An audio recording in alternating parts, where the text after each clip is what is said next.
हाँ, तो ये लेप्रोसी का क्या है, पार्ट 2 है अपने पास। लेप्रोसी का पार्ट 2। पार्ट 1 में अपन लोग ने क्या पढ़ा, क्लिनिकल मैनिफेस्टेशन। उसके अंदर क्या क्या पढ़े थे अपन, इसका जनरेशन टाइम 12 से 13 दिन है, इंक्यूबेशन पीरियड 5 से 7 साल है। क्लासिफिकेशन के अंदर एक यूएस वाला रेडले जॉपलिन क्लासिफिकेशन, एक क्लब वाला मैड्रिड क्लासिफिकेशन और एक इंडियन वाला इंडियन क्लासिफिकेशन, ये पढ़े थे।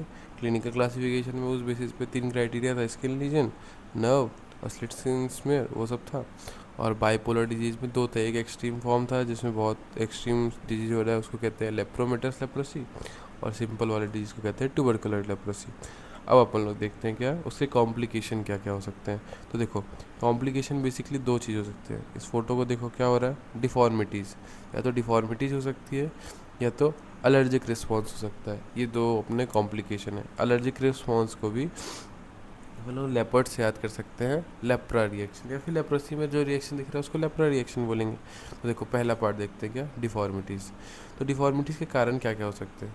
वो जो अपना माइकोबैक्टीरियम लेप्रे है ना, वो बहुत सारे जो अपने मैनिफेस्टेशन कर रहा है, उस कोर्स के दौरान देखो क्या होता है, अगर वो नर्व को इंजर्ड कर देता है तो उसके कारण क्या हो जाएगा, मसल वीकनेस, क्योंकि मसल में तो नर्व जाता है, एसिटाइलकोलिन रिलीज कराता है, फिर उसके बाद कॉन्ट्रैक्शन रिलैक्सेशन जो भी हो रहा है मसल का, एक्टिन मायोसिन बाइंडिंग चल रहा है, वो सब चल रहा है। बेसिकली अगर वही नहीं, नर्व ही नहीं होगा तो फिर मसल भी नहीं होगा, तो इसलिए नर्व की इंजरी से क्या हो जाएगा, मसल का वीकनेस। दूसरा क्या, अगर डिजीज़ के प्रोसेस में अपन लोग देखेंगे, फेशियल डिफॉर्मिटीज़ आ जाती हैं और लॉस ऑफ आईब्रो, ये सब डिजीज़ का प्रोसेस ही है। मतलब क्या, जैसे मान लो इनिशियल स्टेज में बैक्टीरिया इतना था, फिर बढ़ा, जैसे मल्टी बेसिलरी कंडीशन में पहुंचा, तो क्या क्या करता था, सुपरफिशियल लीजन्स कराता था, उसके बाद क्या कराता था, प्लाक्स कराता था, उसके बाद क्या कराता था, जेंथोमा पेप्यूल। उसके आगे जाके यही होता है, क्या होता है, फेशियल डिफॉर्मिटी और आईब्रो का लॉस हो जाना, ठीक है।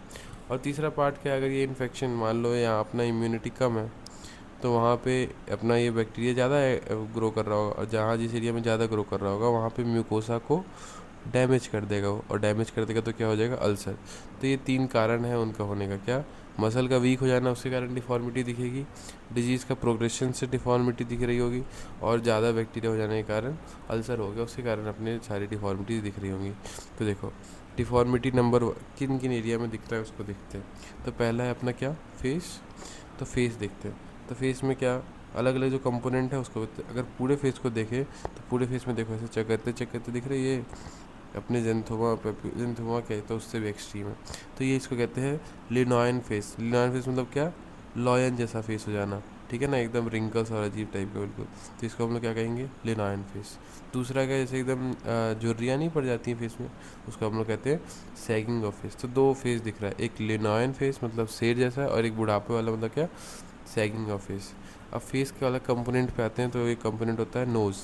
तो नोज़ में क्या हो जाता है, नोज़ सैडल टाइप का हो जाता है। ये देखो, सैडल मतलब समझते हो, जो घोड़े के ऊपर अपन लोग रखते हैं ना, घोड़ा फिर अपना चल रहा है, तो वही ये सैडल नोज हो जाता है। तीसरा पार्ट क्या होता है फेस का, मान लो आई है, तो आई में कॉर्निया होता है ना, तो कॉर्निया में वही अपन लोग बोले थे, इन्फेक्शन के कारण क्या हो जाता है, अल्सर हो जाता है ना, तो वही कॉर्नियर अल्सर होने के चांसेस है, और कॉर्नियल ओपेसिटी उसके कारण हो जाएगा, तो corneal opacity and ulcer, simple. तो पहला डिफॉर्मिटी कहाँ पाया गया, फेस में। तो फेस में अगर पूरे फेस को देखा जाए तो लिनॉयन फेस और सैगिंग ऑफ फेस। अगर हम लोग नोज़ को देखें तो सैडल नोज़, और अगर अपन लोग कॉर्निया को देखें तो कॉर्नियल ओपेसिटी, ठीक है। और एक और साथ में आता है क्या, लॉस ऑफ आईब्रो। चलो, फिर अपना हैंड देखते हैं। तो हैंड में क्या दिखता है, ये देखो, क्लॉ हैंड, मतलब बेसिकली क्लॉ हैंड दूसरा होता है, मैंने क्लॉ से याद करने के लिए वाला फोटो लगा दिया। तो क्लॉ हैंड होता है, और ये देखो रिस्ट ड्रॉप हो गया ना, तो रिस्ट ड्रॉप। सिमिलरली इन दोनों को उठा के फीट में डाल दो, मतलब क्या, क्लॉइंग ऑफ टोज, और यहाँ पे रिस्ट ड्रॉप था, यहाँ पे फुट ड्रॉप पाया जाएगा, ठीक है ना। फुट ड्रॉप हुआ, उसके बाद क्या है अपना इन्वर्जन ऑफ फुट और फुट अल्सर, सिंपल। ये दो नया याद करना है। अल्सर तो अपन लोग यहाँ से उठा सकते हैं, ये कॉर्नियल अल्सर वाला फुट अल्सर। और ये याद करना है कि पैर उल्टा हो गया है, किसकी तरह, अपना चुड़ैल उड़ैल की तरह, डायन में होते हैं ना, तो डायन की तरह, तो इन्वर्जन ऑफ फुट, सिंपल। तो डिफॉर्मिटीज़ अपन लोग पढ़ लिए। डिफॉर्मिटी के कारण क्या थे, या तो मसल वीकनेस, या तो डिजीज़ प्रोग्रेशन के कारण अपना जो फेस लॉस ऑफ आईब्रो और फेशियल डिफॉर्मिटी हो रहा था, या तो इंजरी होने के कारण क्या हो रहा था, इन्फेक्शन होने के कारण क्या हो रहा था, अल्सर हो रहा था। 3 जगह इफेक्ट कर रहा था, फेस, हैंड और फीट। फेस में प्रोड्यूस करा था lion face, saddle sagging of face, saddle nose, और कॉर्नियल ओपेसिटी एंड अल्सर। ठीक है। हैंड में क्या करा रहा था, क्लोइंग ऑफ हैंड और रिस्ट ड्रॉप, और फीट में क्या करा रहा था, feet drop, foot drop, clawing of toes. उसके बाद ये दो एक्स्ट्रा क्या याद करना था, कॉर्नियर से याद कर लो, कॉर्नियर से बस एक उल्टा जो डायन वाला हो जाता है वो क्या था, इन्वर्जन ऑफ फुट, सिंपल। अब एलर्जिक रिस्पॉन्स देखते हैं। तो एलर्जिक रिस्पॉन्स के हम लोग क्या कहते हैं, लेप्रा रिएक्शन। तो एलर्जिक रिस्पॉन्स होता क्या है, जैसे मान लो क्या होता है, ये डिजीज़ प्रोग्रेस कर रहा है, धीरे धीरे धीरे धीरे प्रोग्रेस कर रहा है, और क्या होता है कभी कभी बहुत सारा ऐसे इस दौरान, ऐसे एक बैक्टीरिया था, फिर दो बैक्टीरिया था, फिर चार थे, फिर ऐसे कर रहा है। अचानक से बॉडी को याद आता है कि भाई ये तो बैक्टीरिया बहुत अपने अंदर आ गया यार, दिक्कत की बात है। तो अचानक से एकदम हाइपर सेंसिटिविटी रिएक्शन शो कर देता है। हाइपर सेंसिटिविटी मतलब पहले नॉर्मली थोड़ा थोड़ा मार रहा था इसको, अभी अचानक से एकदम पूरा अपना ताकत लगा देता है इसको मारने के लिए। तो ये जो ताकत लगाता है ना, जो रिस्पॉन्स शो करता है, उसको हम लोग क्या कहते हैं, हाइपर सेंसिटिविटी रिएक्शन। और हाइपर सेंसिटिविटी रिएक्शन को अपन लोग क्या कहते हैं, एलर्जिक रिएक्शन, ठीक है ना। तो अलग अलग टाइप के हाइपर सेंसिटिविटी रिएक्शन दिखते हैं during the course of disease. वही इसमें बता रहा है कि एक्यूट एक्सकर्वेशन, एक्सकर्वेशन मतलब क्या, एकदम खतरनाक फॉर्म हो जाना बीमारी का, एकदम फलमिनेंट टाइप का हो जाना। तो exacerbation during the course of disease, ठीक है ना। तो लेप्रोसी के दो पार्ट हैं, लेप्रा टाइप 1 और लेप्रा टाइप 2। तो देखो लेप्रा टाइप 1 के बारे में पढ़ते हैं, ठीक है ना। अब देखो 1 लिखा है ना, उसमें एक ये वी जोड़ दो तो ये क्या हो जाएगा, टाइप 4, है ना। तो ये कौन सा टाइप का हाइपर सेंसिटिविटी है, टाइप 4 हाइपर सेंसिटिविटी। और इस फोटो से याद कर लो ये कौन सा है, बॉर्डर लाइन लेप्रोसी है वो, सिंपल। तो देखो इसमें होता क्या है, जैसे पहला लीजन है और न्यू स्किन लीजन है, ठीक है। तो उसमें क्या हो रहा है, अपना जो बॉडी इम्यून रिस्पॉन्स बहुत सारे प्रोड्यूस कर रहा है ना, तो ज़्यादा इम्यून रिस्पॉन्स क्या हुआ, TH1 जो है ये प्रीडोमिनेंटली एक्ट करेगा और क्या निकालेगा, इंटरफेरॉन गामा और इंटरल्यूकिन 2, ये दोनों निकालेगा। तो देखो दो चीज़ हो सकता है, या तो ऑर्गन इंसान में सेल रिस्पॉन्स बढ़ सकता है, या तो वो सही से उसका इम्यूनिटी ढंग से काम नहीं कर रहा था तो उसका सेल मीडिएटेड रिस्पॉन्स घट सकता है। मतलब मेनली इसको करवाने के लिए रिस्पॉन्सिबल ये TH1 ही है, ठीक है ना। और इससे ये निकलता है। पर कुछ लोगों में सेल मीडिएटेड रिस्पॉन्स ज़्यादा होता है, किसी में कम होता है।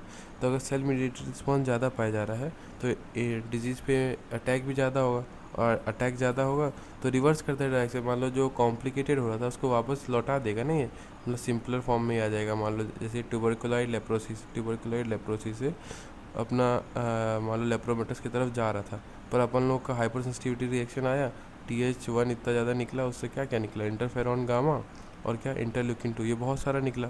तो बोला भाई रुको, वहाँ नहीं जाना अपने को, वापस लौटो। तो रिवर्स कर देता है direction of disease towards simpler form, मतलब ट्यूबरकुलोइड की तरफ ही लौटा देता है। तो इसलिए हम लोग क्या कहते हैं इसको, रिवर्सल रिएक्शन, सिंपल, ठीक है। तो दो रिएक्शन होता है रिवर्सल रिएक्शन। सिमिलरली किन्हीं किन्हीं जन में क्या होता है, अगर सेल मीडिएटेड रिस्पॉन्स ज़्यादा है नहीं तो इम्यून अटैक कर नहीं पाएगा वो डिजीज़ पे, और कर नहीं पाएगा तो डिजीज़ फिर और कॉम्प्लेक्स फॉर्म में अपना जो जा रहा था वो जाते ही जाएगा। तो इसको क्या कहते हैं, down grading reaction. Down grading reaction मतलब क्यों, क्योंकि और गलत बात हो गई। अपग्रेड मतलब क्या, अच्छी बात होना, डाउन ग्रेड मतलब गंदी बात होना, तो ये डाउन ग्रेडिंग रिएक्शन हो गया और दिक्कत ही की बात है, ठीक है। इसका ट्रीटमेंट क्या होता है, ग्लूकोकॉर्टिकॉइड। मैंने ये चार्ट इसको ऐसे इसलिए लगा दी क्योंकि ये पढ़ लो, उसके बाद इस चार्ट को अगर पढ़ोगे तो ये अपना याद होना आसानी होगा, क्योंकि ये कंपैरिजन एक फ्लो चार्ट बन जाएगा। जैसे ये दोनों अपन लोग यहाँ पढ़ लेंगे, उसके बाद ये एरो के फॉर्म में पढ़ लेंगे, और एक ये तो पढ़ ही लेंगे साथ साथ। तो ये लिख के आ जाओ या ये बना के आ जाओ, सेम काम हो जाएगा, ठीक है। तो लेप्रा रिएक्शन टाइप 1 में क्या हुआ, बेसिकली बॉर्डर से अपन लोग याद किए, ये क्या होता है, बॉर्डर लाइन लेप्रोसी होता है। 1 में वी जो है मतलब क्या, टाइप 4 हाइपर सेंसिटिविटी रिएक्शन। इसमें क्या हुआ, प्रीवियस लीजन अगर न्यूज़ की लीजन है तो उस पर TH1 काम कर रहा है, उसने क्या निकाला, इंटरफेरॉन गामा इंटरल्यूकिन 2। कुछ लोगों में इम्यून रिस्पॉन्स अच्छा है, कुछ में ख़राब है। इम्यून रिस्पॉन्स अच्छा है तो अच्छा अटैक किए, रिवर्स के डायरेक्शन तो रिवर्सल रिएक्शन कह दिए, और जिनमें ख़राब है उसको क्या कहेंगे, डाउन ग्रेडिंग रिएक्शन, ठीक है। अब अपन लोग देखते हैं क्या, लेप्रा रिएक्शन टाइप 2। तो लेप्रा रिएक्शन टाइप 2 में क्या होता है बेसिकली, देखो इसमें उसमें क्या अपन लोग कर रहे थे, जैसे 1 में वी लगा रहे थे, ठीक है। टाइप 2 को कैसे लिख सकते हैं, टाइप 2 ऐसा एक और आई लगा दो, तो मतलब क्या, ये टाइप 3 हाइपर सेंसिटिविटी रिएक्शन है, ठीक है। उसका नाम क्या था, बॉर्डर लाइन लेप्रोसी। तो इससे ऊपर ही जाना है अपने को, तो क्या होगा, ये लेप्रोमेटस लेप्रोसी। 2 थोड़ा कॉम्प्लिकेटेड ही होगा ना, तो लेप्रोमेटस लेप्रोसी। तो इसमें क्या होता है, जैसे जो पेनफुल एरिथ्रोमेटस पैप्यूल होता है ना, उससे चालू होता है, वो ऐसा मैनिफेस्ट होता है और कॉम्प्लिकेट होकर प्रोग्रेस होकर किस में कन्वर्ट हो जाता है, ENL में कन्वर्ट हो जाता है। अब आपका आज का होमवर्क है कि ENL क्या होता है ये बताना है, फिर तो मैं बताऊँगा ही। तो उसमें TH1 काम कर रहा था, यहाँ पे TH2 प्रीडोमिनेंटली काम कराता है। उसमें कौन कौन सी इन्फ्लामेटरी मीडिएटर्स काम कर रहे थे, अपना क्या इंटरफेरॉन गामा और इंटरल्यूकिन 2। यहाँ पे काम कौन करा रहा है, TNF अल्फ़ा, इंटरल्यूकिन 6 और 2 का डिफरेंस है ना इसमें भी, सिंपल। और ये इसका इनिशियल स्टेज का कीमोथेरेपी के दौरान क्या होता है कि जब अपना usually occur following the start of chemotherapy, मतलब क्या, जब कीमोथेरेपी स्टार्ट होता है तो ये इनका एक्टिविटी बढ़ जाता है, और जब इनका एक्टिविटी बढ़ा तो उस कारण से ये रिस्पॉन्स, एलर्जिक रिस्पॉन्स अपने को पाया जाता है, ठीक है ना। तो इनको ठीक करने के लिए अपन लोग क्या दे सकते हैं, ग्लूकोकॉर्टिकॉइड। इसको भी ठीक करने के लिए ग्लूकोकॉर्टिकॉइड, या एक और याद कर लो, थैलिडोमाइड। नहीं याद करना तो बस इसी को याद कर लो, कोई दिक्कत नहीं है, ठीक है ना। तो वही लेप्रा रिएक्शन टाइप 1 जो है वो बॉर्डर लाइन लेप्रोसी में दिख रहा है, जबकि टाइप 2 किस में दिख रहा है, लेप्रोमेटस लेप्रोसी में। इसमें कौन से टाइप का हाइपर सेंसिटिविटी पाया गया, टाइप 4। इसमें टाइप 3 हाइपर सेंसिटिविटी। ये कैसे मैनिफेस्ट होता है, एज प्रीवियस लीजन और न्यू स्किन लीजन। ये कैसे मैनिफेस्ट होता है, एज पेनफुल इरेथ्रोमेटस पैप्यूल्स। उसमें कौन काम करता है, TH1 काम करता है। इसमें कौन कम काम करता है, TH2 काम करता है। क्या रिलीज करता है, इंटरफेरॉन गामा, इंटरल्यूकिन 2। इसमें क्या रिलीज करता है, TNF अल्फा, इंटरल्यूकिन 6 और इंटरल्यूकिन 8। तो किस में फिर प्रोग्रेस हो जाता है ये, अगर सेल मीडिएटेड रिस्पॉन्स ज़्यादा है या फिर कम है। अगर ज़्यादा है तो ये प्रोड्यूस करा देगा रिवर्सल रिएक्शन, और कम है तो ये क्या करा देगा, डाउनग्रेडिंग रिएक्शन। जबकि ये इसमें प्रोग्रेस कर जाता है, ENL में प्रोग्रेस कर जाता है, और किससे एसोसिएटेड है, कीमोथेरेपी से एसोसिएटेड है, और दोनों का ट्रीटमेंट ग्लूकोकॉर्टिकॉइड। वही इस चार्ट में दिया हुआ है, इसको पढ़ लेना, सिंपल, ठीक है। तो ये अपना कॉम्प्लिकेशन के अपन लोग 2 पार्ट पढ़े, डिफॉर्मिटी और एलर्जिक रिस्पॉन्स। डिफॉर्मिटी में अपन लोगों ने देखा क्या, फेस को अफेक्ट करता है, हैंड को अफेक्ट करता है, और फीट को अफेक्ट करता है। और इसमें अपन लोग 2 टाइप के लेप्रा रिएक्शन देखे, लेप्रा रिएक्शन टाइप 1 और लेप्रा रिएक्शन टाइप 2, सिंपल।